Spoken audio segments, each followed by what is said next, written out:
Hello, friends.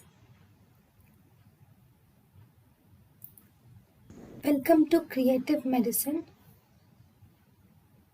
In this lecture, we will learn about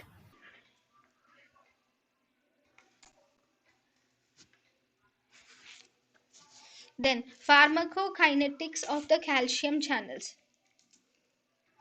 So, calcium channel blockers are actually well absorbed.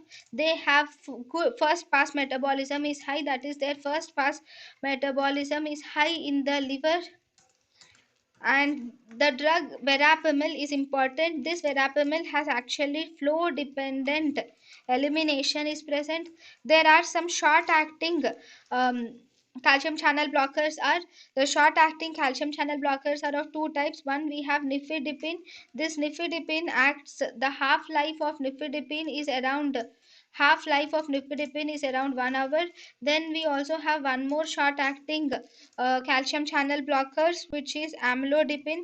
The half life of amlodipine is around 8 hours.